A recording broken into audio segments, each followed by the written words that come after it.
ঠিক আছে। হ্যালো বন্ধুরা, ফের চলে এসেছি নতুন একটা রেসিপি নিয়ে। তো রেসিপিটা করার জন্য প্রথমে কড়া বসিয়ে দিয়েছি। দেখো গ্যাসের উপরে আমার কড়া অনেকক্ষণ বসেছি, কড়াটা গরম হয়ে গেছে। আর এখানে দেখো চিকেন ধুয়ে রেখে দিয়েছি ভালো করে।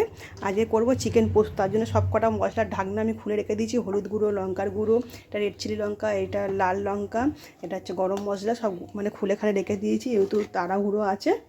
তো প্রথমে কড়াই সর্ষের তেল একটু বেশি পরিমাণে দেবো, তেলটা ভালো করে গরম হবে।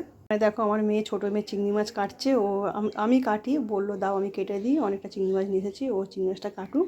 আর এখানে দেখো কড়াই আমার তেল গরম হয়ে গেছে। আর এখানে নিয়েছি পেঁয়াজ আর রসুন কুচি। দেখো এখানে অনেকটা পরিমাণে রসুন কুচি আছে, তারাও আমার হেজিয়ে আসছে ক্যামেরাটা।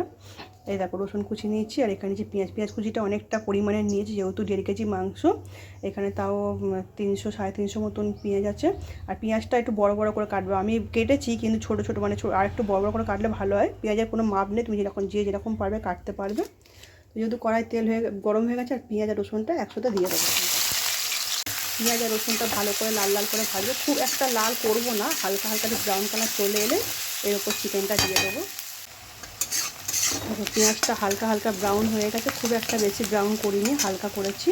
এর মধ্যে দিয়ে দেবো এই যে চিকেনটা ধুয়ে রেখে দিয়েছি। চিকেনটা ধুয়ে একটু ভালো করে ভাজা ভাজা করবো। এর মধ্যে নুন এখন কিছু দেবো না, নুন দিলেই শুধু জল ছেড়ে দেবে।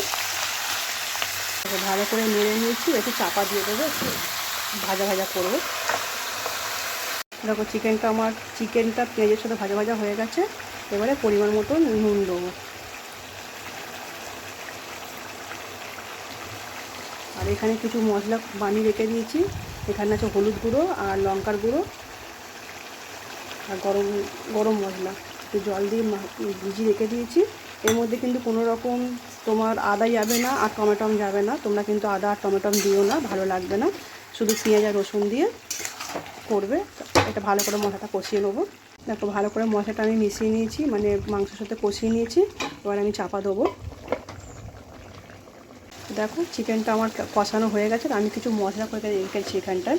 এখানে পোস্ত আর কাঁচা লঙ্কা বাটা আছে। এটা অনেকক্ষণ পেস্ট করে রেখেছি, তোমাকে দেখাতে ভুলে গেছিলাম। এই পেস্টটা ওপর থেকে দেবো। আমি যেহেতু কাঁচা লঙ্কা দিয়েছি, যার জন্য গুঁড়ো লঙ্কাটা দিইনি, রেড চিলিটা দিয়েছি, কারণ কাঁচা লঙ্কাটা প্রচুর পরিমাণে ঝাল, অনেকটাই কাঁচা লঙ্কা দিয়েছি। তোমরা চাইলে কিন্তু গুঁড়ো লঙ্কা ব্যবহার করতে পারো।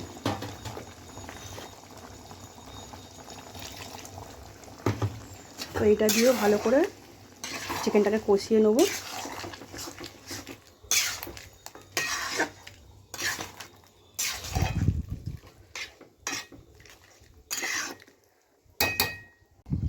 এবার আমি চাপা দিয়ে দেবো।